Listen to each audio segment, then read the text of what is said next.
ഇവിടെ ഒരു ആരാധനയ്ക്ക് മുൻപ് ഒരു പ്രത്യേക കാര്യത്തെക്കുറിച്ച് നമ്മൾ ചിന്തിക്കുകയാണ്. നമ്മുടെയൊക്കെ ജീവിതത്തിൽ നമ്മൾ വിചാരിച്ചിരിക്കുന്നത് കുറേ സമ്പത്ത് ഉണ്ടായാൽ, കുറേ സൗഭാഗ്യങ്ങളുണ്ടായാൽ നമ്മൾ അനുഗ്രഹീതരാണ് എന്നൊരു മിഥ്യാബോധം നമ്മുടെ ജീവിതത്തിലുണ്ട്. കുറേ സമ്പത്ത്, സൗകര്യങ്ങൾ, ജീവിത സാഹചര്യങ്ങളൊക്കെ മാറ്റപ്പെട്ടാൽ നമ്മൾ അനുഗ്രഹിക്കപ്പെട്ടവരാണ് എന്നുള്ളൊരു ചിന്ത നമ്മുടെ മനസ്സിലുണ്ട്. പക്ഷേ ദൈവവചനത്തിൻ്റെ അടിസ്ഥാനത്തിൽ ആരാണ് അനുഗ്രഹിക്കപ്പെട്ടവർ? എന്താണ് അനുഗ്രഹം? ഇത് പ്രധാനപ്പെട്ട ഒരു കാര്യമാണ്. കാരണം ഇത് നമ്മൾ അറിയാതെ ഇരുന്നാൽ നമ്മൾ ഈ ലോകത്തിൻ്റെതായിട്ടുള്ള കണ്ണുകൾ കൊണ്ട് അനുഗ്രഹം എന്നുള്ള ചിന്തയിൽ നമ്മൾ പലതിനെയും സ്വീകരിക്കും. എന്താണ് യഥാർത്ഥത്തിൽ ദൈവത്തിൽ നൽകുന്ന അനുഗ്രഹമെന്ന് മത്തായിയുടെ സുവിശേഷം 5-ാമത്തെ അധ്യായം 5 മുതൽ 12 വരെയുള്ള വചനങ്ങളിൽ കർത്താവ് പറയുന്നുണ്ട്. മത്തായിയുടെ സുവിശേഷം 5-ാം അധ്യായം അതിൻ്റെ 5 മുതൽ 12 വരെയുള്ള വചനങ്ങളിൽ സെർമൺ ഓൺ ദ മൗണ്ട് എന്ന് പറയുന്ന ആ ഭാഗത്തിലൂടെ, സുവിശേഷ ഭാഗ്യങ്ങളിലൂടെ കർത്താവ് നമ്മളോട് പറയുന്നുണ്ട്. ഈ വചനങ്ങൾ മനസ്സ് തുറന്ന്, നിങ്ങളുടെ ഹൃദയം തുറന്ന് ഒന്ന് വായിച്ച് എന്താണ് അനുഗ്രഹം എന്ന് മനസ്സിലാക്കുക. ഉറക്കെ വായിച്ചു. മത്തായി 5 മുതൽ 12 ഉറക്കെ വായിച്ചു. ഭാഗ്യവാന്മാർ അവകാശമാക്കും, ചെയ്യുന്നവർ ഭാഗ്യവാന്മാർ, അവർക്ക് സംതൃപ്തി ലഭിക്കും.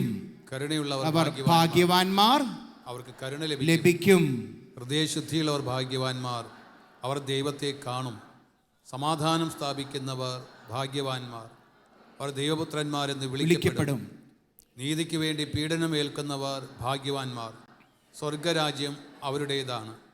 എന്നെ പ്രതി മനുഷ്യർ നിങ്ങളെ അവഹേളിക്കുകയും പീഡിപ്പിക്കുകയും എല്ലാവിധ തിന്മകളും നിങ്ങൾക്കെതിരെ വ്യാജമായി പറയുകയും ചെയ്യുമ്പോൾ നിങ്ങൾ ഭാഗ്യവാന്മാർ.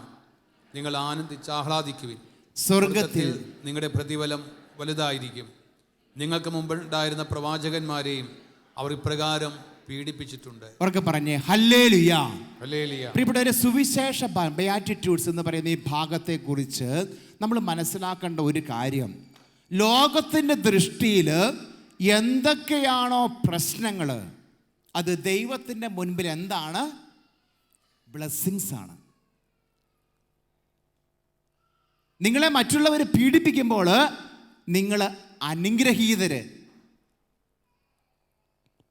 നിങ്ങൾ പ്രശ്നങ്ങളിലൂടെ കടന്നു പോകുമ്പോൾ നിങ്ങൾ അനുഗ്രഹീതര്. നിങ്ങൾ ആത്മാവിൽ ദരിദ്രരാണോ? നിങ്ങൾ ഭാഗ്യവാന്മാർ. ഉറക്കെ പറഞ്ഞേ ഹല്ലേലൂയ. നീതിക്ക് വേണ്ടി നിങ്ങൾ കഷ്ടപ്പെടുന്നുണ്ടോ? നിങ്ങൾ അനുഗ്രഹീതരാണ്. ഇവിടെ സ്വർഗരാജ്യം നൽകുന്ന അനുഗ്രഹം, ബ്ലെസ്സിങ്സ് എന്ന് പറയുന്നത്, അത് ലോകത്തിൻ്റെതായിട്ടുള്ള ചിന്തയുമായിട്ട് നേരെ വിപരീതമാണ്.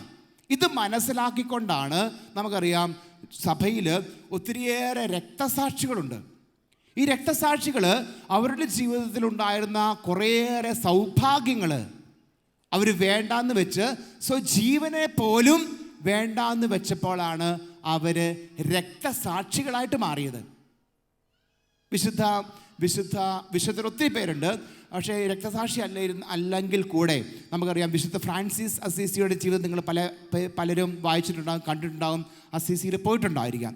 പ്രിയപ്പെട്ടവരെ, ധനാഢ്യനായിട്ടുള്ള മനുഷ്യൻ, അപ്പൻ അദ്ദേഹത്തിൻ്റെ മകനെ അതുപോലെ തന്നെ അതിനേക്കാളും വലിയൊരു വ്യാപാരിയാക്കി വളർത്തണം എന്നുള്ള ചിന്തയിൽ ജീവിക്കുമ്പോൾ ഫ്രാൻസിസ് പറയുകയാണ്, എനിക്കിതൊന്നും ആവശ്യമില്ല. ആ മനുഷ്യന് ഉടുതുണി പോലും അഴിച്ചു വെച്ചിട്ട് ആ മനുഷ്യന് ഇറങ്ങി പുറപ്പെടുകയാണ്. ഇന്ന് നിങ്ങൾ അസീസിയിൽ ചെന്ന് കഴിഞ്ഞാൽ അവിടെ ആ മലയുടെ മുകളിൽ അസീസി പുണ്യാളം താമസിച്ച വീട്, ജനിച്ച വീട്, സ്ഥലങ്ങളൊക്കെ കാണാൻ പറ്റും. അന്നത്തെ കാലഘട്ടത്തിലുണ്ടായിരുന്നതിൽ ഏറ്റവും നല്ല സമ്പത്തുള്ള ധനാഢ്യനായിട്ടുള്ള അപ്പനാണ്. പക്ഷേ ആ അപ്പൻ്റെ മുമ്പിൽ എല്ലാം മാറ്റിവെച്ചുകൊണ്ട് അദ്ദേഹം ഇറങ്ങി പുറപ്പെടുമ്പോൾ ഇദ്ദേഹത്തിൻ്റെ മനസ്സിൽ ഈ വചനങ്ങൾ ഉണ്ടായിരുന്നത്. കാരണം എന്താണ്? ഈ ലോകത്തിൻ്റെ ധനം, ഈ ലോകത്തിൻ്റെ സൗഭാഗ്യം, ഈ ലോകം നൽകുന്ന സന്തോഷം അതല്ല വലുത്. അനുഗ്രഹിക്കപ്പെടണമെങ്കിൽ ദൈവഹിതത്തിനുള്ള അനുഗ്രഹം സ്വീകരിക്കണം. ഉറക്കെ പറഞ്ഞേ ഹല്ലേലൂയ. അതിനുവേണ്ടി ഈ ലോകത്തിൻ്റെ സൗഭാഗ്യം, സുഖമെല്ലാം ഈ മനുഷ്യന്മാർ, പ്രത്യേകിച്ച് വിശുദ്ധർ, രക്തസാക്ഷികൾ മാറ്റിവെക്കുകയാണ്. തോമസ് മൂറിനെ കുറിച്ച് നിങ്ങൾക്കറിയാം. അദ്ദേഹത്തിൻ്റെ ജീവിതത്തിൽ അദ്ദേഹത്തിന് വേണമെങ്കിൽ അദ്ദേഹത്തിന് തൻ്റെ ജീവൻ രക്ഷിക്കുവാനായിട്ട് അദ്ദേഹത്തിന് വേണമെങ്കിൽ ദൈവത്തെ തള്ളിപ്പറഞ്ഞ്, സഭയെ തള്ളിപ്പറഞ്ഞുകൊണ്ട് അദ്ദേഹത്തിന് ജീവൻ രക്ഷിക്കാമായിരുന്നു. പക്ഷെ അദ്ദേഹം എന്താ ചെയ്തത്? അതിനേക്കാളും ഉപരിയായിട്ട് ദൈവത്തിന് സ്ഥാനം കൊടുത്തുകൊണ്ട് തോമസ് മൂർ, തോമസ് പെക്കറ്റ് ഇങ്ങനെയുള്ള വിശുദ്ധരൊക്കെ അവർ ജീവിതത്തിൽ ഈ സൗഭാഗ്യം എന്താണെന്ന് മനസ്സിലാക്കിക്കൊണ്ട് അവരതിലേക്ക് പൊരുതി അത് നേടി രക്തസാക്ഷിത്വം വരിച്ചു. ഉറക്കെ പറഞ്ഞേ ഹല്ലേലൂയ. സന്തോഷത്തോടെ പറഞ്ഞേ ഹല്ലേലൂയ. അതുകൊണ്ട് പ്രിയപ്പെട്ട യോഹന്നാന്റെ സുവിശേഷം 6-ാമത്തെ അധ്യായം അതിൻ്റെ 63-ാമത്തെ വചനം, വിശുദ്ധ യോഹന്നാന്റെ സുവിശേഷം 6-ാം അധ്യായം 63-ാമത്തെ വചനം പറയുകയാണ്, ആത്മാവാണ് ജീവൻ നൽകുന്നത്. വചനം വായിച്ചു നോക്കിയേ. ആത്മാവാണ് ജീവൻ നൽകുന്നത്, ശരീരം ഒന്നിനും ഉപകരിക്കുന്നില്ല. ഞാൻ നിങ്ങളോട് പറഞ്ഞ വാക്കുകൾ ആത്മാവും ജീവനുമാണ്. നോക്കിക്കേ, ആത്മാവാണ് ജീവൻ നൽകുന്നത്. നമ്മൾ പക്ഷെ അധ്വാനിക്കുന്നത് എന്തിനു വേണ്ടിയാ? ആഴ്ചയിൽ 7 ദിവസം ഉണ്ടെങ്കിൽ 8 ദിവസവും പണിയെടുക്കുന്നത് എന്തിനു വേണ്ടിയാ? ആത്മാവിന് ഫുഡ് കൊടുക്കാൻ വേണ്ടിയാണോ? നോ. നമ്മുടെ ശരീരത്തെ ഒന്ന് പോഷിപ്പിക്കാനായിട്ട്, നമ്മുടെ ശരീരത്തെ ഒന്ന് സുഖിപ്പിക്കുവാനായിട്ട്, ഈ ജഡികതയെ ഒന്ന് സന്തോഷിപ്പിക്കുവാനായിട്ട് നമ്മൾ രാപ്പകലില്ലാതെ അധ്വാനിച്ചുകൊണ്ടിരിക്കുക. പക്ഷേ വചനം പറയുന്നത് എന്താണ്?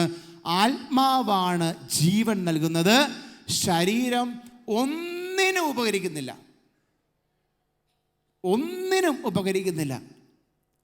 നമ്മൾ പക്ഷേ എന്താ ജീവിതകാലം മുഴുവനും, ഞാൻ ശ്രദ്ധിച്ചിട്ടുണ്ട് പലപ്പോഴും, ചില മനുഷ്യരൊക്കെ മരിക്കുന്നതിൻ്റെ അവസാനത്തെ സെക്കൻഡിലായിരിക്കും ആ വിൽപ്പത്രത്തിൻ്റെ ഒപ്പിട്ട് കൊടുക്കുന്നത്. ഇല്ലെങ്കിൽ അങ്ങനെ പല കാര്യങ്ങളും ഇങ്ങനെ സൂക്ഷിച്ച് വെച്ചിരിക്കുക. എന്തിനു വേണ്ടി? ഇനിയും ജീവിക്കും, ഇനി കാര്യങ്ങളൊക്കെ ചെയ്യാനുണ്ട്.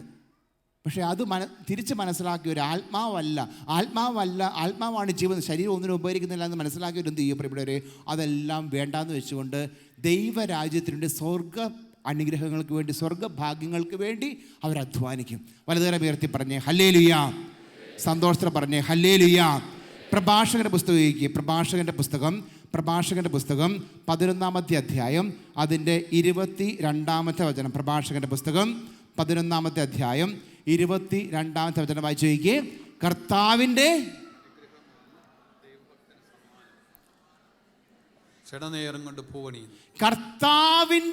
അനുഗ്രഹം, അങ്ങനെ ഒരു സാധനമുണ്ട് പ്രിയപ്പെട്ടവരെ.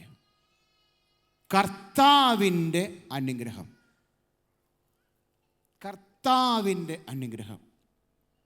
ദുഷ്ടൻ പന പോലെ മുളച്ചു പൊങ്ങി പടരുന്നത് നിങ്ങൾ കാണും.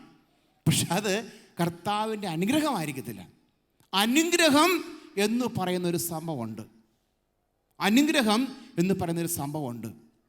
ഇത് മനസ്സിലാക്കിയവർ എന്ത് ചെയ്യുന്നറിയോ? അവർ ജീവിതത്തിൽ എവിടെ പ്രശ്നമുണ്ടെങ്കിലും അവർ അങ്ങോട്ടും ഇങ്ങോട്ടും നോക്കത്തില്ല, കർത്താവിൻ്റെ അനുഗ്രഹത്തിന് വേണ്ടി കാത്തിരിക്കും. ഒരപ്പന് 2 മക്കൾ. അവർ സമ്പത്ത് ഇങ്ങനെ അപ്പനിങ്ങനെ വീതം വെച്ചപ്പോൾ ഇളയ മകന് ഭയങ്കരമായിട്ട് അതിനുവേണ്ടി പിടിവാശി കൂടി. അങ്ങനെ കണക്ക് പറഞ്ഞ് അവസാനം ഈ ചേട്ടൻ്റെ സമ്പത്ത് കൂടെ കിട്ടിയാലേ ഇളയ മകന് സന്തോഷമാകത്തുള്ളൂ. അതിനുവേണ്ടി വഴക്ക് കൂടി, കേസായി, ബുക്കാറായി, കുറേ പ്രശ്നങ്ങളായി. അവസാനം ഈ ചേട്ടൻ പറഞ്ഞു, എനിക്കൊന്നും വേണ്ട, അനിയനെല്ലാം എടുത്തോളാമെന്ന് പറഞ്ഞ് ഉള്ളത് മുഴുവനും ഈ അപ്പൻ്റെ മുൻപിൽ വെച്ച് തന്നെ ഈ അനുജന് ചേട്ടൻ എഴുതി കൊടുക്കും. അവസാനം ഒന്നുമില്ല, മിച്ചം ഒന്നുമില്ല. അപ്പോൾ അപ്പൻ ചോദിക്കും, അപ്പാ മോനെ നീ എന്തായി കാണിക്കുന്നത്? നീ ഇങ്ങനെ ചെയ്യുന്നത് ശരിയാണോ? നിനക്കൊന്നും ഇല്ലല്ലോ. അപ്പോൾ ഈ മൂത്ത മകൻ പറയണ, അപ്പാ എനിക്കെല്ലാം പോയാലെന്താ, എനിക്ക് അപ്പനില്ലേ? അനുഗ്രഹത്തിൻ്റെ സ്രോതസ്സായ അപ്പനെൻ്റെ കൂടെ ഇല്ലേ? അതാണ് നമ്മൾക്ക് തിരിച്ചറിവ് ജീവിതത്തിൽ ഉണ്ടാകണം പ്രിയപ്പെട്ടവരെ. ജീവിതത്തിൽ ഉണ്ടാകണം.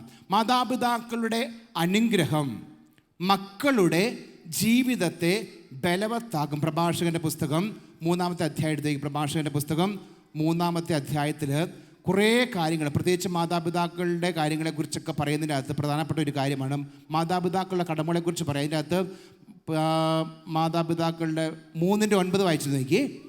പ്രഭാഷകന്റെ പുസ്തകം 3-ാം അധ്യായം 9-ാമത്തെ വചനം. പ്രഭാഷകന്റെ പുസ്തകം 3-ാം അധ്യായം നോക്കിക്കേ.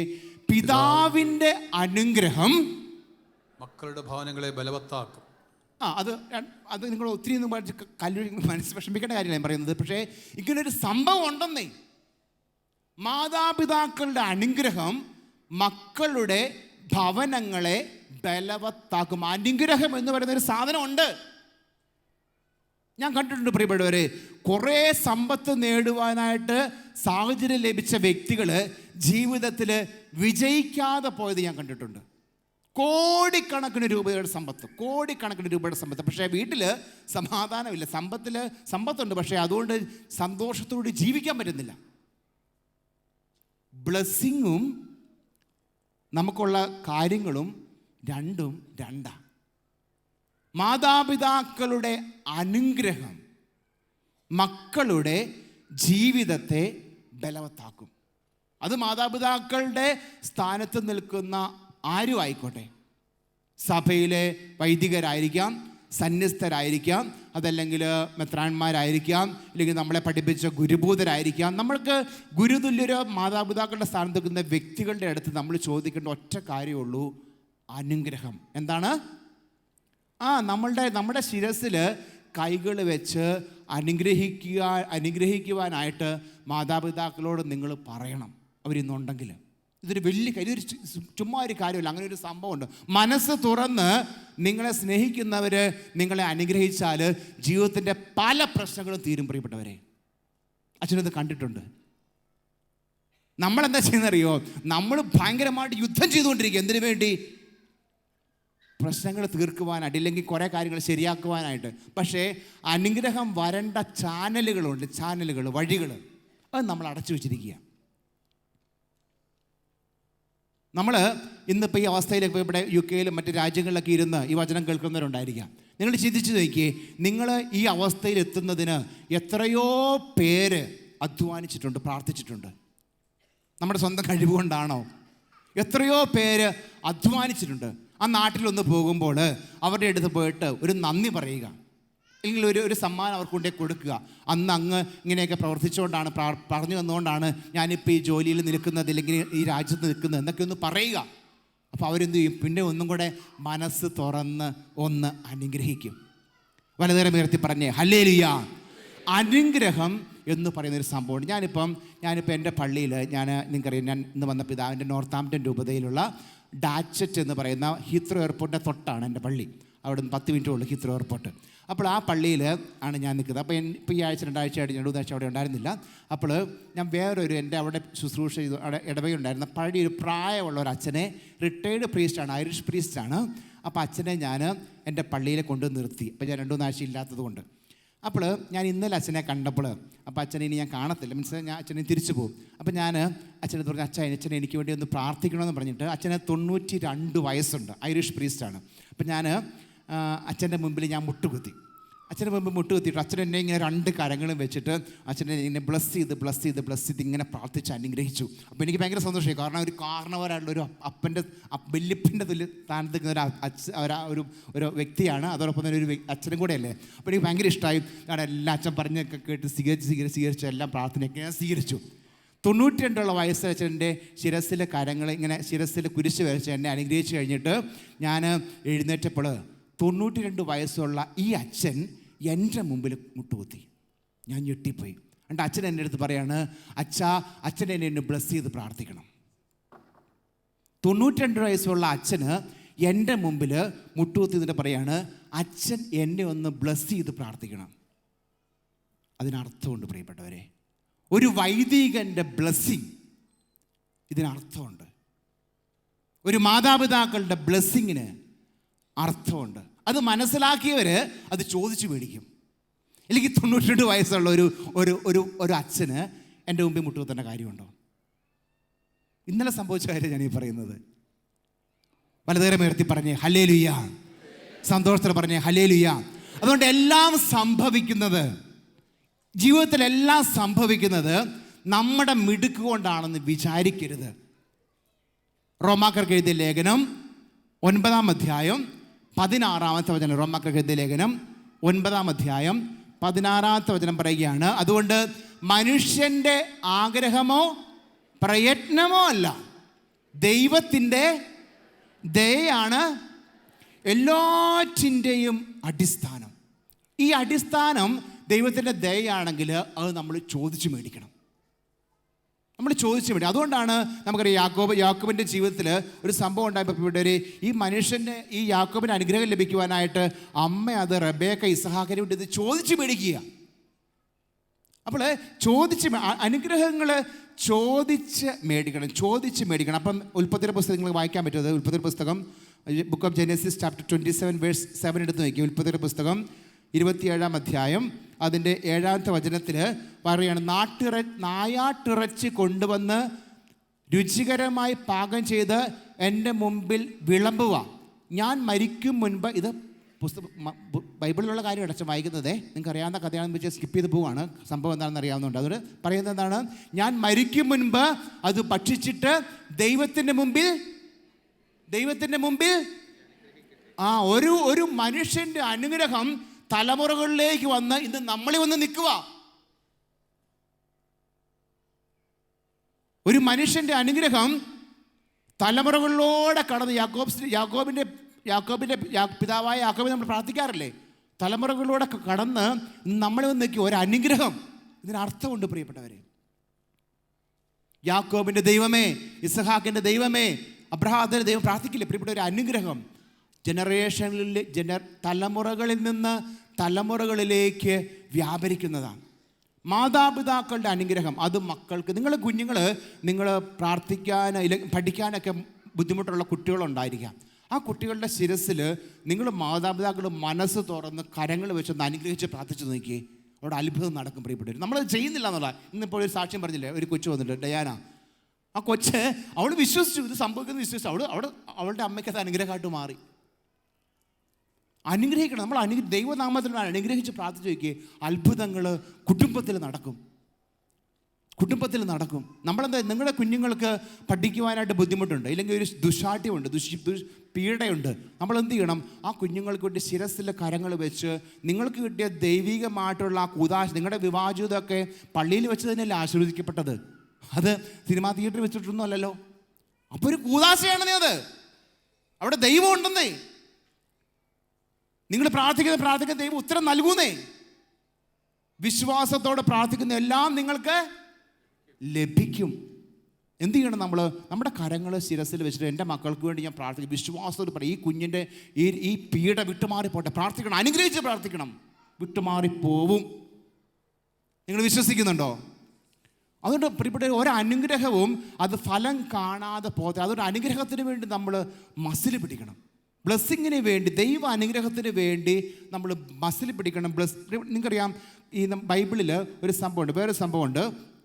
അത് നമുക്കറിയാം, ഒരു സ്ത്രീ വന്നിട്ട് യേശുക്രിസ്തുവിൻ്റെ മുമ്പിൽ അവളിങ്ങനെ യാചിക്കുകയാണ്. മത്തായിയുടെ സുവിശേഷം 15-ാമത്തെ അധ്യായത്തിൽ കർത്താവിൻ്റെ അടുത്ത് ഒരു കാനാൻകാരി സ്ത്രീ വന്നിട്ട് പ്രാർത്ഥിക്കും, കർത്താവേ, എൻ്റെ മകൾക്ക് ഒരു അനുഗ്രഹം വേണം. അപ്പോൾ കർത്താവ് പറയും, നീ വന്നിരിക്കുന്നത് തെറ്റായിട്ടുള്ള സ്ഥലത്താണ്. ഞാൻ വന്നിരിക്കുന്നത് ഇസ്രായേൽക്കാരുടെ അടുത്തേക്ക് മാത്രമാണ്. അതുകൊണ്ട് നിന്നെ അനുഗ്രഹിക്കുവാൻ എനിക്ക് സമയമില്ല. ഇങ്ങനെയാണ് കർത്താവ് പറയുന്നതിൻ്റെ ഉദ്ദേശം. പക്ഷെ അവളെന്താ ചെയ്യുന്നത്? കർത്താവിൻ്റെ മുമ്പിൽ അവൾ നിർബന്ധം പിടിക്കുകയാണ് അനുഗ്രഹത്തിന് വേണ്ടി. കർത്താവ് പറയും, മത്തായിയുടെ സുവിശേഷം 15-ാമത്തെ അധ്യായം അതിൻ്റെ 26-25 മുതൽ വായിക്കുമ്പോൾ ഇങ്ങനെ വായിക്കും, മക്കളുടെ അപ്പം എടുത്ത് നായ്ക്കൾക്ക് എറിഞ്ഞു കൊടുക്കുന്നത് ഉചിതമല്ല. അപ്പോൾ അവൾ പറഞ്ഞു, അതേ കർത്താവേ, നായ്ക്കളും യജമാനന്മാരുടെ മേശയിൽ നിന്ന് വീഴുന്ന അപ്പക്കഷ്ണങ്ങൾ തിന്നുന്നുണ്ടല്ലോ. ഒരനുഗ്രഹത്തിന് വേണ്ടി ഒരമ്മ യേശുക്രിസ്തുവിൻ്റെ മുമ്പിൽ നിൽക്കുകയാണ്. ഒരനുഗ്രഹത്തിന് വേണ്ടി നമ്മൾ കഷ്ടപ്പെടണമെന്നേ. ഒരനുഗ്രഹത്തിന് വേണ്ടി നമ്മൾ എവിടെ അനുഗ്രഹിക്കപ്പെടുമെന്നുള്ള തിരിച്ചറിവും വിശ്വാസിക്ക് വേണം. ദൈവത്തിൽ നിന്നാണ് എല്ലാ അനുഗ്രഹങ്ങളും വരുന്നത്. ബ്ലെസ്സിങ് വരുന്നത് ദൈവത്തിൽ നിന്നാണ്. അത് സ്വീകരിക്കുവാനായിട്ട് ദൈവം നമുക്ക് തന്നെ കുറേ ചാനലുകൾ തന്നിട്ടുണ്ട്. അത് അച്ഛൻ നേരത്തെ പറഞ്ഞത്, നമ്മുടെ മാതാപിതാക്കൾ, സഹോദരങ്ങൾ, ഗുരുതുല്യരായിട്ടുള്ള വ്യക്തികൾ, സന്യസ്തർ, വൈദികർ, മെത്രാൻ സംഘങ്ങൾ, ഇങ്ങനെയുള്ള പേരിലൂടെ ദൈവത്തിൻ്റെ അനുഗ്രഹം ദൈവം നമുക്ക് നൽകുന്നുണ്ട്. നമ്മളെന്ത് ചെയ്യണം പ്രിയപ്പെട്ടവരെ? അത് അതിനുവേണ്ടി നമ്മൾ വാശി പിടിക്കണം, അതിനുവേണ്ടി നമ്മളൊന്ന് അധ്വാനിക്കണം. നമുക്ക് എന്താ പറ്റുന്നറിയോ, നമ്മൾ പലപ്പോഴും നമുക്ക് ഒരു പ്രാർത്ഥന, നമുക്ക് ഒരു അനുഗ്രഹം വേണം. നമ്മൾ എന്ത് ചെയ്യും, നമ്മളത് ചിലപ്പം ഇഗ്നോർ ചെയ്യും, വേണ്ട, എനിക്ക് വേണ്ട. അതുകൊണ്ട് തന്നെ പ്രിയപ്പെട്ട പല അനുഗ്രഹങ്ങളും നമുക്ക് അനുഗ്രഹങ്ങളല്ലാതെ ആയി പോകുന്നുണ്ട്. നമ്മളത് വേണ്ട എന്ന് വെച്ചുകൊണ്ട് നമുക്ക് ലഭിക്കണം. നമുക്ക് ദൈവം തന്നെ പല അനുഗ്രഹങ്ങൾ, ഞാൻ മനസ്സിലാക്കി, പ്രത്യേകിച്ച് ചില കുട്ടികളൊക്കെ കണ്ടിട്ടുണ്ട്, നല്ല കഴിവുകളുള്ള കുട്ടികൾ. ആ കുട്ടികൾ വീണ്ടും ആ കഴിവുകളിൽ വളരാതിരിക്കുവാനുള്ള കാരണം എന്താണെന്നറിയാവോ? അവർ ചിലപ്പോൾ ആ അനുഗ്രഹം തന്നെ ദൈവത്തിന് നന്ദി പറയാതെ ചിലപ്പോൾ ജീവിക്കും. അതല്ലെങ്കിൽ ആ അനുഗ്രഹത്തിനെ പ്രതി അത് പരിപോഷിപ്പിക്കാതെ, ബ്ലെസ്സിങ് ആയിട്ട് അവർക്ക് കിട്ടിയ സ്കില്ലുകളായിരിക്കും, ടാലൻറ്റുകളായിരിക്കും, അത് പരിപോഷിപ്പിക്കാതെ അവർ ജീവിക്കും. അപ്പോൾ കിട്ടിയ അനുഗ്രഹം നശിപ്പിച്ചു കളയും. അനുഗ്രഹം ദൈവം നമുക്ക് നൽകുന്ന അഭിഷേകമാണ്. ഇത് ദൈവത്തിൻ്റെ നാമം മഹത്വപ്പെടുവാനായിട്ട് ദൈവം നമുക്ക് നൽകുന്ന അവസരങ്ങളാണ്. അത് നമ്മൾ സ്വീകരിക്കണം. മറ്റുള്ളവർക്ക് അഭിഷേകമായിട്ട്, അനുഗ്രഹമായിട്ട് വീണ്ടും പകർന്ന് നൽകുകയും വേണം. അതുകൊണ്ട് അപ്രകാരം കർത്താവ് പറയും, നീ അനുഗ്രഹിക്കുന്നവരെ ഞാനും അനുഗ്രഹിക്കും. അവിടെ അനുഗ്രഹം ജനറേഷൻ ടു ജനറേഷൻ പോയിക്കൊണ്ടിരിക്കുകയാണ്. അവരൊക്കെ പറഞ്ഞേ ഹല്ലേലൂയ. അവിടെ പ്രിയപ്പെട്ടവർ, നിങ്ങളുടെ ജീവിതത്തിൽ ഒരു പ്രശ്നം ഉണ്ടാകുമ്പോൾ നമ്മൾ എന്ത് ചെയ്യണം പ്രിയപ്പെട്ടവർ? നമ്മൾ ദൈവത്തിൻ്റെ അടുത്ത് അനുഗ്രഹം ചോദിക്കണം. മാതാപിതാക്കളുടെ അനുഗ്രഹം നിങ്ങൾക്കറിയാവോ? ബൈബിളിൽ 10 കൽപ്പനകൾ നമുക്കറിയാം 10 കൽപ്പനകൾ. അതിൽ അനുഗ്രഹമുള്ള, റിവാർഡുള്ള ഒറ്റ കൽപ്പനയുള്ളൂ. അതേതാണെന്നറിയാവോ? മാതാപിതാക്കളെ ബഹുമാനിക്കേണ്ടതിൻ്റെ. അത് പുറപ്പാടിൻ്റെ പുസ്തകം 20:12 വായിച്ചു നോക്കിയ. പുറപ്പാടിൻ്റെ പുസ്തകം, ബുക്ക് ഓഫ് എക്സോഡസ് ചാപ്റ്റർ 20 പുറപ്പാടിൻ്റെ പുസ്തകം 20-ാം അധ്യായം 12-ാമത്തെ വചനം.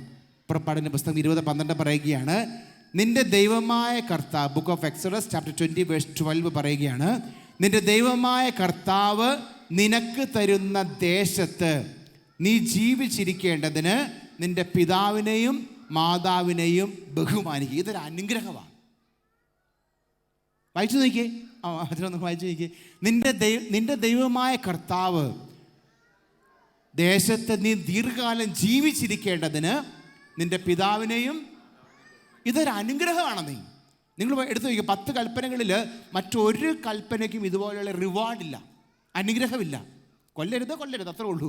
വ്യഭിചാരം ചെയ്യരുത് അത്രേ ഉള്ളൂ. മോഷ്ടിക്കരുത്. പക്ഷെ ഇതിനൊരു അനുഗ്രഹം പറഞ്ഞിരിക്കുകയാണ്. മാതാപിതാക്കളെ എന്ത് ചെയ്യണം? ആ ചാനല് നമ്മൾക്ക് ഗുരുതുല്യരായിട്ട് നമ്മളെ അനുഗ്രഹിക്കുവാനായിട്ട് ദൈവം നൽകിയിരിക്കുന്ന ആ വ്യക്തികളാകുന്ന ചാനലുകൾ ഒരിക്കലും നമ്മളായിട്ട് തടയരുത്. കാരണം അനുഗ്രഹം ഒന്നാണ്. ഈ ലോകത്തിൻ്റെ കണ്ണിൽ നമ്മൾ കാണുന്ന ബ്ലെസ്സിങ് എന്ന അച്ഛൻ ഉപയോഗിക്കുന്നില്ല, ആ വാക്കല്ല, വേറെന്തോ വാക്കുണ്ട്. അത് രണ്ടാണ്. നമ്മൾ കാണുന്ന സമ്പത്തോ സൗഭാഗ്യങ്ങളൊക്കെ അത് രണ്ടാണ്. അനുഗ്രഹം എന്ന് പറയുന്നത് നമുക്കൊന്നും ഇല്ലാത്ത അവസ്ഥയിൽ നിന്ന് ദൈവം നമുക്ക് നൽകുന്നതാണ്. അത് പുഷ്ടിപ്പെടും. ഉറക്കെ പറഞ്ഞേ ഹല്ലേലൂയ. അതുകൊണ്ട് വചനം പറഞ്ഞത്, നിന്റെ ദൈവമായ കർത്താവ് നിനക്ക് ദേശത്ത് നീ ദീർഘകാലം ജീവിച്ചിരിക്കേണ്ടത്. പ്രത്യേകിച്ച് നമ്മൾ ഇങ്ങനെയുള്ള ശുശ്രൂഷകൾ ചെയ്യുമ്പോൾ, പ്രത്യേകിച്ച് നമ്മളെ ശുശ്രൂഷകരൊക്കെ നമ്മൾ പ്രാർത്ഥിക്കും, കുടുംബങ്ങൾക്ക് വേണ്ടി പ്രാർത്ഥിക്കുക ചെയ്യുമ്പോൾ, സ്പിരിച്വൽ ഷെയറിങ്ങും മറ്റ് ശുശ്രൂഷകളൊക്കെ ചെയ്യുമ്പോൾ ശ്രദ്ധിച്ചിട്ടുണ്ട്, ചില കുടുംബങ്ങളിൽ തലമുറകളായിട്ട് പല പ്രശ്നങ്ങളാണ്. കാരണം എന്താണ്? അത് നമ്മൾ തന്നെ ചിലപ്പോൾ ചില കുടുംബങ്ങൾ ബ്ലോക്ക് ചെയ്ത് വെച്ചിരിക്കുക, ദൈവത്തിൻ്റെ അനുഗ്രഹം വരുന്ന വഴികൾ അടച്ചു വയ്ക്കുക. നിങ്ങൾ നാട്ടിൽ കിണർ കണ്ടിട്ടില്ലേ? കിണറിൽ ചിലപ്പോൾ 1, 2, 3 ഉറവകൾ ഉണ്ടാവത്തുള്ളൂ. ഈ ഉറവകൾ അടച്ചു വെച്ചാൽ എത്ര വലിയ കിണർ കുഴിച്ചു വെച്ചാലും ആ കിണറിൽ വെള്ളം നിറയത്തില്ല. ഉറവെന്ന് പറയുന്നത് വളരെ ചെറിയ സുഷിരങ്ങളായിരിക്കും. പക്ഷേ ആ തുളകൾ അടച്ചു വെച്ചാൽ കിണറിൽ വെള്ളം നിറയത്തില്ല. നമ്മുടെ ജീവിതത്തിൽ നിന്ന് ബ്ലെസ്സിങ് വരാത്തതിന് കാരണം നമ്മൾ ഈ ചാനലുകൾ അടച്ചു വെച്ചിരിക്കുക. ബ്ലെസ്സിങ് വരേണ്ട ചാനലുകൾ പലരും അടച്ചു വെച്ചിരിക്കുക. നമ്മൾ പ്രാർത്ഥിക്കണം. നമ്മുടെ മാതാപിതാക്കളുടെ അടുത്ത് അനുഗ്രഹം ചോദിച്ചു. ഞാൻ എല്ലാ പ്രാവശ്യം ഞാൻ വീട്ടിൽ പോകുമ്പോൾ ഞാൻ എൻ്റെ അപ്പൻ്റെ അമ്മയുടെ മുമ്പിൽ മുട്ടുകുത്തും. എന്നിട്ട് ഞാൻ പോരുമ്പോൾ അവരുടെ കരങ്ങളെടുത്ത് എൻ്റെ ശിരസിൽ വയ്ക്കും. എൻ്റെ അടുത്ത് അനുഗ്രഹിച്ച് പ്രാർത്ഥിക്കാൻ പറ്റും. ഞാൻ എല്ലാ പ്രാവശ്യം ചെയ്യും. ഇവിടെ നമ്മൾ ചെയ്യണം.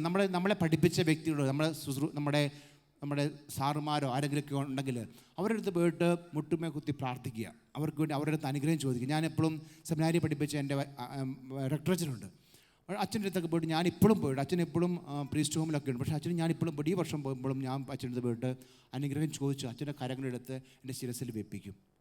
നമ്മൾ ചോദിച്ചു, അനുഗ്രഹം എപ്പോഴും നമ്മൾ ചോദിച്ച് മേടിക്കണം. ഒരച്ഛൻ വീട്ടിൽ വന്നു കഴിഞ്ഞാൽ അച്ഛൻ നിങ്ങളുടെ അടുത്ത് കുറേ സംസാരമൊക്കെ കഴിഞ്ഞിട്ട് പോകുമ്പോൾ നിങ്ങൾ പറയണം, അച്ഛൻ ഞങ്ങളെ ഒന്ന് അനുഗ്രഹിച്ച് പ്രാർത്ഥിക്കണമെന്ന് പറയണം.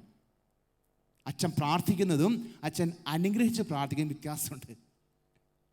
ഉണ്ടെന്നേ, മനസ്സ് തുറന്ന് അനുഗ്രഹിച്ച് പ്രാർത്ഥിക്കുക. ഉറക്കെ പറഞ്ഞ് ഹല്ലേലൂയ. തോബിത്തിൻ്റെ പുസ്തകത്തിൽ മക്കളെ അനുഗ്രഹിച്ചുകൊണ്ട് അപ്പം പ്രാർത്ഥിക്കുന്ന വലിയൊരു പ്രാർത്ഥനയുണ്ട്. മനസ്സ് തുറന്ന് അനുഗ്രഹിച്ച് പ്രാർത്ഥിക്കുക. അനുഗ്രഹം എന്ന വാക്കിന് ഒത്തിരി അർത്ഥങ്ങൾ ബൈബിളിലൂടെ ദൈവം നമുക്ക് കാണിച്ചു തരുന്നുണ്ട്. നമ്മളത് മനസ്സിലാക്കാതെ നമ്മൾ ചിന്തിക്കുന്നത് എന്താണ്, എൻ്റെ വീട്ടിൽ നല്ലൊരു കാറുണ്ട്, നല്ലൊരു വീടുണ്ട്, കുറച്ച് സൗഭാഗ്യങ്ങളുണ്ട്, ഇതാണ് അനുഗ്രഹമെന്ന് വിചാരിക്കരുത്. ഇതില്ലാത്തവനും ദൈവത്താൽ അനുഗ്രഹിക്കപ്പെട്ട് ജീവിക്കുന്നത് അച്ഛൻ കണ്ടിട്ടുണ്ട്. കാരണം ഇത് രണ്ടാണ്. വലതുകരം ഉയർത്തി പറഞ്ഞ് ഹല്ലേലൂയ. സന്തോഷത്തോടെ പറഞ്ഞ് ഹല്ലേലൂയ. ജീവനോടെ പറഞ്ഞ് ഹല്ലേലൂയ. പ്രിയപ്പെട്ടവരെ, നമ്മളെപ്പോഴും ദൈവത്തിൻ്റെ അനുഗ്രഹം അത് നമ്മൾ ചോദിച്ച് മേടിക്കണം. ഞാൻ ഓർക്കുന്നുണ്ട്, ഒരു ധ്യാനത്തിന് നമ്മൾ ഭയങ്കരമായിട്ട് സാമ്പത്തികമായിട്ട് നമ്മൾ ഞെരുങ്ങി നിൽക്കുന്ന സമയമാണ്. ആ സമയത്ത് UK തന്നെയാണ്. അപ്പോൾ ഒരു സമയത്ത് ആ ധ്യാനം തീരണമെങ്കിൽ കുറേ സാമ്പത്തികമായിട്ടുള്ള കടബാധ്യത തീർത്താൽ മാത്രമേ ആ ധ്യാനത്തിൻ്റെ ആ സ്ഥലത്ത് നിന്ന്, നിങ്ങൾക്കറിയാം റെസിഡൻഷ്യൽ ധ്യാനങ്ങൾ UK ചെയ്യുമ്പോൾ നമുക്കൊരു സ്ഥലവും ഇല്ല, നമ്മളെല്ലാം ഹയർ ചെയ്യുന്നതാണ്. സാജിപ്രദനൊക്കെ അറിയാം. അപ്പോൾ എല്ലാ സ്ഥലങ്ങളും റെൻറ്റ് ചെയ്യും. എന്നിട്ട് അതിൻ്റെ ലക്ഷക്കണക്കിന് രൂപ, ഇപ്പം ഇതുപോലും നമ്മൾ ലക്ഷക്കണക്കിന് രൂപയാണ് ഒരു ദിവസത്തേക്ക് നമ്മൾ കൊടുക്കുന്നത്. അപ്പം ഇങ്ങനെയുള്ള ഓരോ സ്ഥലങ്ങൾ ഹയർ ചെയ്ത് കഴിഞ്ഞിട്ട് അവസാനം പൈസ കൊടുക്കാനില്ലാതെ വിഷമിച്ചിരിക്കുന്ന സമയത്ത് അച്ഛൻ ഇങ്ങനെ പറഞ്ഞു, നമുക്ക് പൈസ ഇല്ല. അപ്പോൾ ഒരു കുടുംബം വന്നിട്ട് അവർ പറയാണ്, അച്ഛാ ഞങ്ങളുടെ ഒരു മാസത്തെ ശമ്പളം ഞങ്ങൾ തന്നേക്കാം. അവരത് ഒരു നിയോഗത്തോടുകൂടി തന്നു. അവരെ ഞാൻ മനസ്സ് തുറന്ന് അവരെ അനുഗ്രഹിച്ചു. അവരൊരു നിയോഗം ഉണ്ടായിരുന്നു, അനുഗ്രഹിച്ചു. പ്രിയപ്പെട്ടവരെ, അടുത്ത മാസം ആ മക്കൾക്ക് അത് അനുഗ്രഹമായിട്ട് മാറി. അപ്പം നമ്മൾ മനസ്സ് തുറന്ന് ഞാൻ പറഞ്ഞത് നമ്മളൊരു കിട്ടുന്നതിനല്ല, നമുക്ക് അനുഗ്രഹിക്കുക എന്ന് പറയുന്നത് ദൈവത്തെ നമ്മൾ നേരെ പിടിച്ചു വാങ്ങി കൊടുക്കുന്ന കാര്യമാണ്. ഇതിൻ്റെ സംഭവം ഉണ്ടെന്നേ. നിങ്ങൾ അപ്പൻ്റെ അടുത്ത് വീട്ടിൽ ചുമ്മാ ഒന്ന് പ്രാർത്ഥിക്കാൻ പറയുന്നതും ഒരച്ഛൻ്റെ അടുത്ത് പ്രാർത്ഥിക്കാൻ പറയുന്നതും നിങ്ങളിന്ന് മനസ്സുറന്ന് അനുഗ്രഹിച്ച് പ്രാർത്ഥിക്കാൻ പറയുന്ന വ്യത്യാസമുണ്ട്. അവിടെ ദൈവം ശക്തമായിട്ട് ഇടപെടും. ഉറക്കെ പറഞ്ഞ് ഹല്ലേലൂയ. സന്തോഷത്തോടെ പറഞ്ഞ് ഹല്ലേലൂയ. ജീവനോടെ പറഞ്ഞ് ഹല്ലേലൂയ. പ്രിയപ്പെട്ടവർ, അതുകൊണ്ട് അനുഗ്രഹം എപ്പോഴും ചോദിച്ച് മേടിക്കണം. 2 കൊരിന്ത്യൻസുകാർക്ക് എഴുതിയ ലേഖനം വായിച്ച് 2 Corinthians chapter 9 verse 8 to 10. 2 Corinthians chapter 9 verse 8 to 10. Okay, കർത്താവാണ് നമുക്കെല്ലാം നൽകുന്നത്. നിങ്ങൾക്ക് ആവശ്യമുള്ളതെല്ലാം സദാ സമൃദ്ധമായി ഉണ്ടാകുവാനും സൽകൃത്യങ്ങൾ ധാരാളമായി ചെയ്യുവാനും വേണ്ട എല്ലാ അനുഗ്രഹങ്ങളും സമൃദ്ധമായി നൽകാൻ കഴിവുള്ളവനാണ്. നോക്കിക്കേ, എല്ലാ അനുഗ്രഹങ്ങളും സമൃദ്ധമായി നൽകാൻ കഴിവുള്ളവനാണ് ദൈവം. 90 100 വയസ്സായിട്ടുള്ള ദമ്പതികളെ കൊടുത്തവനാണ് ദൈവം. സാറ, അബ്രഹാം, സാംസനെ ജനിപ്പിച്ചു. യാക്കോബ്, എലിസബത്ത്, ഇവർക്കൊക്കെ അനുഗ്രഹമായിട്ട് കർത്താവ് കൊടുത്തു കഴിഞ്ഞപ്പോൾ അത് അഭിഷേകമായിട്ട് തലമുറകളിലേക്ക് മാറി. അനുഗ്രഹം വ്യത്യാസമുണ്ട് പ്രിയപ്പെട്ടവരെ. നമ്മൾ കാണുന്ന സൗഭാഗ്യം വ്യത്യാസമുണ്ട്. ദൈവത്തിൻ്റെ അനുഗ്രഹം എന്ന് പറയുന്നത് മരുഭൂമിയിൽ നിന്ന് പൊട്ടിമുളച്ച് വരുന്ന മരിപ്പച്ച പോലെയാണ്. അത് അനുഗ്രഹമാണ്. It's A blessing. മറ്റേ നമ്മൾ കാണുന്നത് സൗഭാഗ്യങ്ങളാണ്. അത് പിശാചിനും തരാൻ പറ്റും. അതുകൊണ്ടാണ് പിശാച് ലൂക്കായുടെ സുവിശേഷം 4-ാമത്തെ അധ്യായത്തിൽ നീ എന്നെ ആരാധിക്കുകയാണെങ്കിൽ നിനക്കിതെല്ലാം തരാമെന്ന് കർത്താവിനോട് പോലും പറയുന്നത്. അബ്കാരി കോൺട്രാക്ടർ, നമ്മുടെ നാട്ടിൽ പറഞ്ഞാൽ അബ്കാരി കോൺട്രാക്ടർക്ക് നമ്മൾ കാണുന്ന സൗഭാഗ്യമുണ്ട്, പക്ഷേ അനുഗ്രഹമല്ലത്. കള്ള് ഷാപ്പ് നടത്തുന്ന വ്യക്തിക്കും നമ്മൾ നോക്കുമ്പോൾ നമ്മൾ കാണുന്ന സൗഭാഗ്യമുണ്ട്, നമ്മൾ കാണുന്ന സുഖ സൗകര്യങ്ങളുണ്ട്. ബ്ലെസ്സിങ് അല്ല, ദൈവത്തിൻ്റെ അനുഗ്രഹമല്ലത്, അത് വേറെയാണ്. വലതുകരം ഉയർത്തി പറഞ്ഞ ഹല്ലേലൂയ. എഴുന്നേറ്റ് നിൽക്കാം. പ്രിയപ്പെട്ടവരെ, നമുക്കൊന്ന് കരങ്ങളൊന്ന് കൂപ്പിപ്പിടിക്കാം. ദൈവം എത്രത്തോളം നമ്മെ പരിപാലിച്ചു, എത്രത്തോളം നമ്മളെ നടത്തി, എത്രയോ വഴികളിലൂടെ കർത്താവ് നമ്മളെ കൊണ്ടു നടത്തി. പ്രിയപ്പെട്ടവരുടെ മാതാപിതാക്കൾ, നമ്മുടെ സഹോദരങ്ങൾ, നമ്മുടെ ജീവിതത്തിലുണ്ടായിരുന്ന മറ്റ് വ്യക്തികളെല്ലാം നമ്മളെ ഓരോ വഴിയിൽ കൂടെ നടത്തി. എല്ലാവരുടെയും അനുഗ്രഹങ്ങളുടെ പ്രതിഫലനമാണ് നമ്മളുടെ ഓരോരുത്തരുടെയും ജീവിതം. ജസ്റ്റ് ഒന്ന് കണ്ണുകളടച്ച് കരങ്ങളൊന്ന് കൂപ്പിപ്പിടിച്ച്, കർത്താവേ, എത്രയോ വ്യക്തികളിലൂടെ എന്നെ നീ കർത്താവെ നീ അനുഗ്രഹിച്ചു.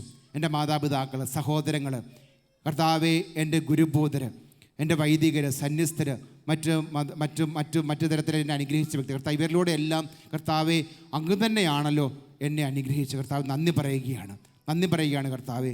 കൂടുതൽ നന്മയുടെ ഫലങ്ങൾ പുറപ്പെടുവിക്കുവാനായിട്ട് കർത്താവ് നീ എന്നെ അനുഗ്രഹിക്കണം. കരങ്ങൾ കുപ്പിപ്പിടിച്ച് നമ്മൾ ഒരു വചനം നിങ്ങളുടെ ഹൃദയത്തിൽ നിങ്ങൾ സ്വീകരിക്കുകയാണ്. അച്ഛനെ വായിക്കുമ്പോൾ നിങ്ങളുടെ ഹൃദയത്തിൽ നിങ്ങൾ സ്വീകരിക്കുക. ആരാണ് ദൈവത്താൽ അനുഗ്രഹീതരെന്ന് വചനം പറയുന്ന ഇപ്രകാരമാണ്. സങ്കീർത്തനങ്ങളുടെ പുസ്തകം 1-ാമത്തെ അധ്യായം 1 മുതൽ 3 വരെയുള്ള വചനങ്ങളിൽ ആരാണ് യഥാർത്ഥത്തിൽ അനുഗ്രഹീതരെന്ന് പറയുകയാണ്. അപ്പോൾ പറയുകയാണ്, ദുഷ്ടന്മാരുടെ ഉപദേശം സ്വീകരിക്കുകയോ പാപികളുടെ വഴിയിൽ വ്യാപരിക്കുകയോ പരിഹാസകരുടെ പീഡകളിൽ ഇരിക്കുകയോ ചെയ്യാത്തവൻ ഭാഗ്യവാൻ.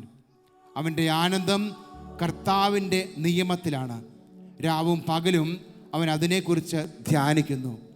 നീർച്ചാലിനരികെ നട്ടതും യഥാകാലം ഫലം നൽകുന്നതും ഇല കൊഴിയാത്തതുമായ വൃക്ഷം പോലെയാണ് അവൻ. അവൻ്റെ പ്രവൃത്തികൾ സഫലമാകുന്നു.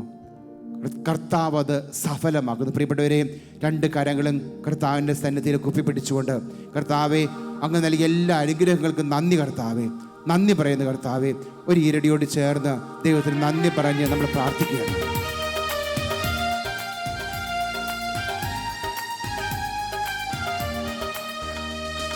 സ്തോത്രഗാനങ്ങൾ പാടി പുകഴ്ത്തിയിടുമേ എല്ലാ നാളിലും എൻ ജീവിതം. കരങ്ങളടിച്ച് സ്തോത്രഗാനങ്ങൾ പാടി പുകഴ്ത്തിയിടുമേ എല്ലാ നാളിലും എൻ ജീവിതത്തിൽ.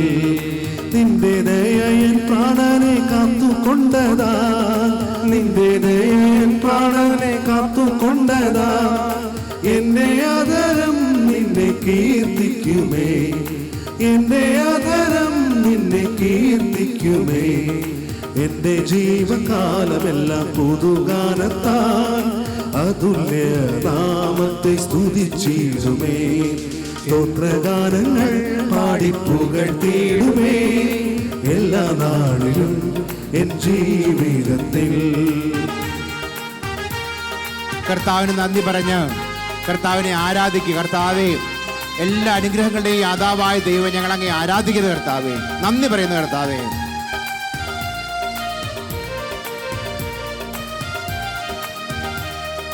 നിന്റെ നാമമല്ലോ എന്നും എന്റെ ആശ്രയം, നിന്റെ നാമമല്ലോ എന്നും എന്റെ ആശ്രയം.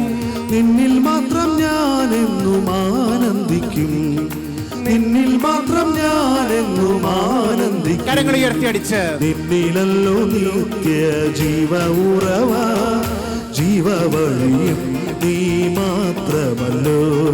സ്തോത്രഗാനങ്ങൾ പാടി പുകഴ്ത്തിയിടുമേ എല്ലാ നാളിലും എൻ ജീവിതം. ആവർത്തിച്ച് പാടി. സ്തോത്രഗാനങ്ങൾ പാടി പുകഴ്ത്തിയിടുമേ എല്ലാ നാളിലും എൻ ജീവിതത്തിൽ. സ്തോത്രഗാനങ്ങൾ പാടി പുകഴ്ത്തിയിടുമേ എല്ലാ നാളിലും എൻ ജീവിതത്തിൽ. ഉറക്കെ പറഞ്ഞ് ഹല്ലേലൂയ.